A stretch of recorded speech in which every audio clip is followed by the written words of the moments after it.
Hey friend, welcome back to another episode of Christian Podcasting Secrets. I'm your host, Tammy Munson, and as I promised a few weeks ago, we are tackling a big question, especially lately, and that is, should I transition my podcast to video? With Spotify's big push towards video and their recently announced monetization program, it's a hot topic, especially for those faith-based creators. But here's the deal. It's not necessarily audio versus video. It's about how both of these formats can work together, can complement each other to help you grow your discoverability and reach. Now, we're going to dive into Spotify's new program and explore practical tips for adding video to your workflow if that is the route that you choose to go. So without further ado, let's dive in. Friends, I hope that you had a wonderful Thanksgiving filled with good food, family, and friends. It was so nice to have a few days off.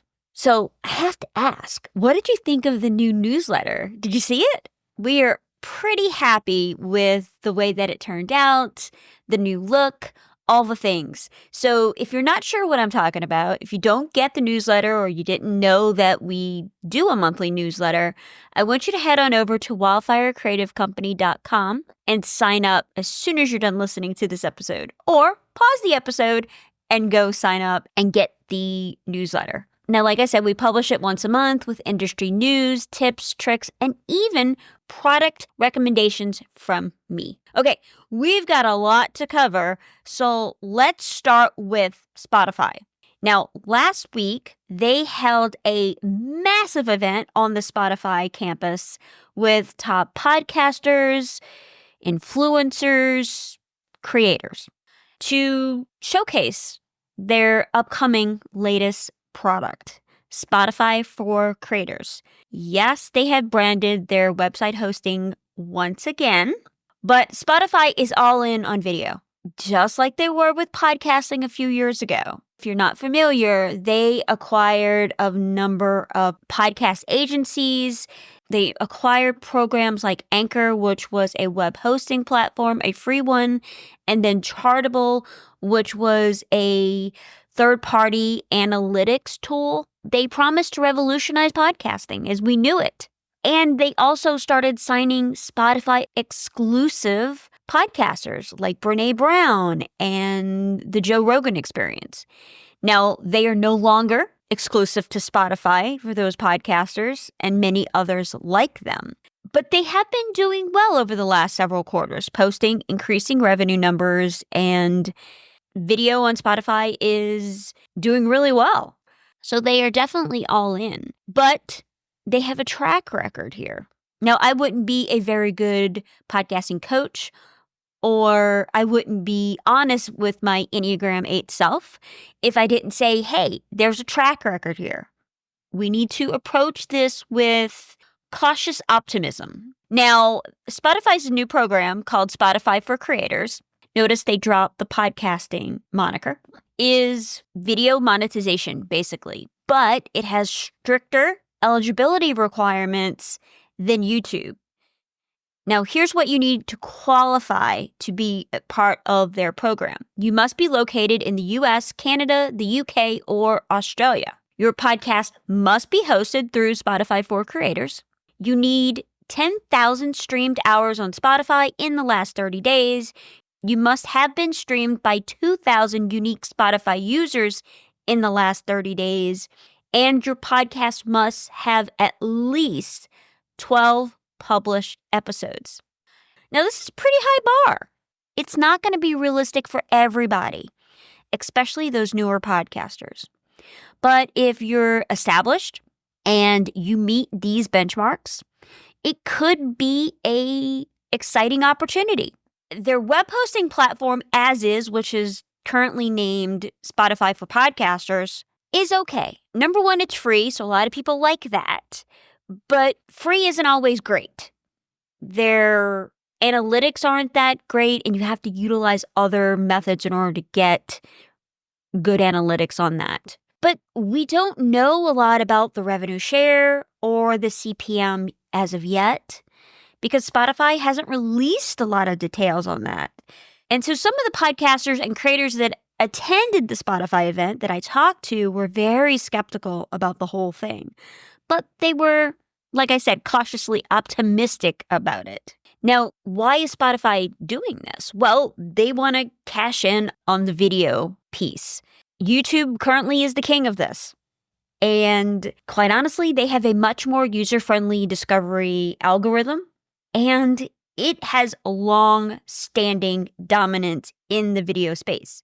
So I don't see a lot of podcasters, a lot of YouTube creators jumping ship from YouTube entirely. I don't think that's the smartest move, at least not for right now. I'm taking a let's see approach. But let's be real about something here, friend. Trends come and go. We've seen it more times than we can count. I've seen it more times than I can count in the 20 plus years of podcasting. And no one can really predict how long this one will stick, how long it's going to last. I will definitely be watching what Spotify is doing with their new program, the information that comes out, and I'm sure this will be a continuing topic of discussion here on the show. But let's talk about video in and of itself for a second, because one of the biggest misconceptions is that either you're only audio or you're only video. And after having a coaching call with a client last week, we're having a discussion about, should she move to video? Should she stay on audio? What should she do?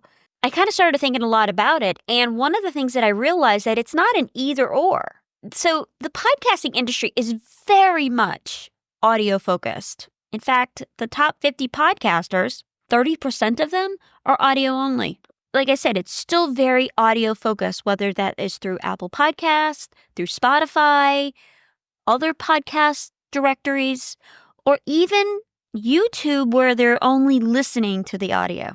But the important thing to remember about video is this, that it is a critical tool for discoverability. So according to the Podcast Landscape Report from Sounds Profitable, 48% of podcast listeners found their favorite podcast on YouTube. Now, y'all, that's almost half. So video can act as a gateway to your podcast, bringing in new listeners who might otherwise never find out about your show. So think of it this way. Audio, like we've discussed a couple weeks ago when we talk about what audio does to our brains, is where the real connection happens. They hear your voice, they connect with your message. Video, on the other hand, can also create connection, of course. They see your face. But the main thing is that is where they find you. And the two formats can work together to grow your reach, to grow your audience, and deepen your impact. Now, when we look at audio versus video, and we're thinking about our audiences, you will have two very different audiences for video versus audio. So one of my clients recently started adding video podcasts to her show. She's been doing this for 5+ years on the audio only side, and she began to add video earlier this year.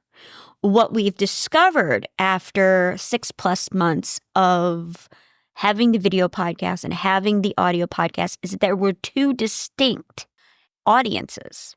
They were finding her in different ways. And yes, a lot of it, they were finding her through YouTube. But the audiences were very different, and the way that they reacted to things were very different. Let's say you are ready to dip your toes into video.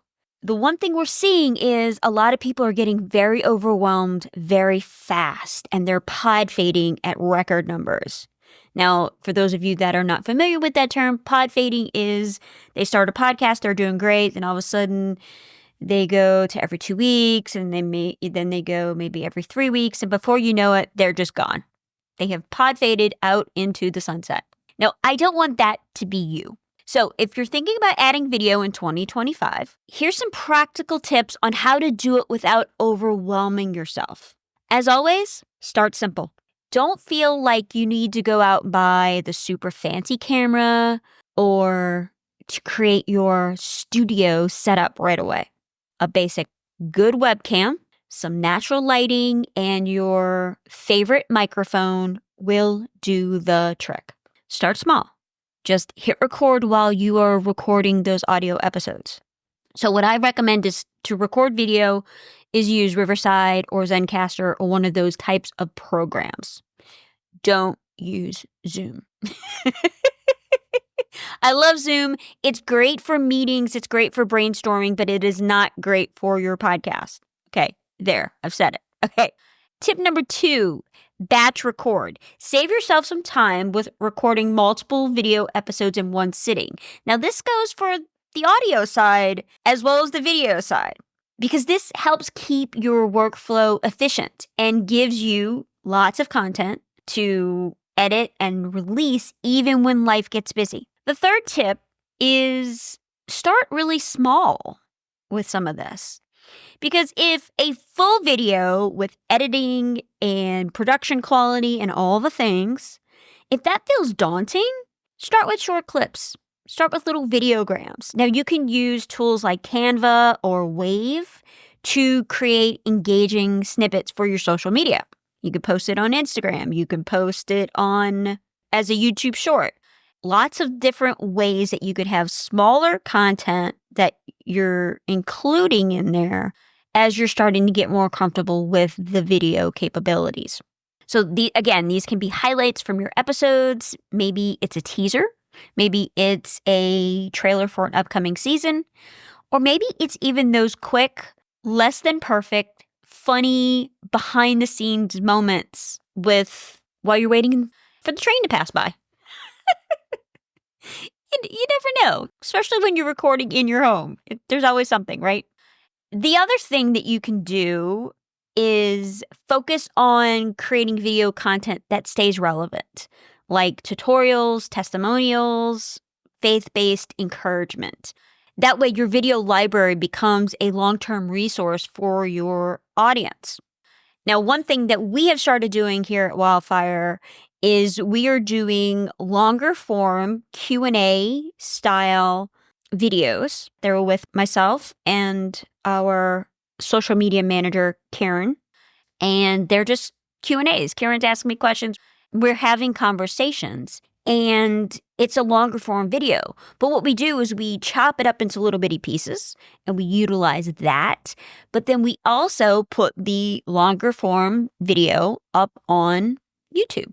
So it's something to think about. It's ways to start getting comfortable with being on video.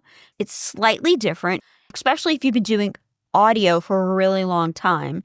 Video is an entirely different animal. You have to get used to looking at the camera, the hair, the makeup, looking a little bit more professional than maybe you do when you record your audio version. There's just a few extra things that you need to do. It's just the nature of video. But it is one of those things, like I said, it's going to increase discoverability. It's going to increase the reach with your audience, and lots of other people are going to be able to find you because of that. Now, one of the questions I get a lot is, why should I consider video? Well, so as a podcaster, whether it's audio or video, your focus should always be on what aligns your goals, what God wants you to do, and what serves your audience best. That is where the real magic happens. Friend, that is the secret sauce. Because if creating video content doesn't fit your vision or your workflow, I don't want you to force it. Because trying to keep up with every single trend that's out there is only going to lead to burnout, and I don't want that for you. Instead, double down on what is working for you, your audience, and your message, whether that is audio only or you begin to dip your toes into video when the time is right. So there you go, friends. That is my thoughts on audio and video and all the things. I'm sure we will be doing more episodes on video production heading into the new year. But I hope this episode gave you some clarity about the whole audio versus video debate and what Spotify is doing. Because remember this, it's not about doing it all. It's about doing what works for you. Again, thank you, friends, so much for listening. Until next time, I want you to keep your eyes on Jesus, keep sharing his word, and Merry Christmas, y'all.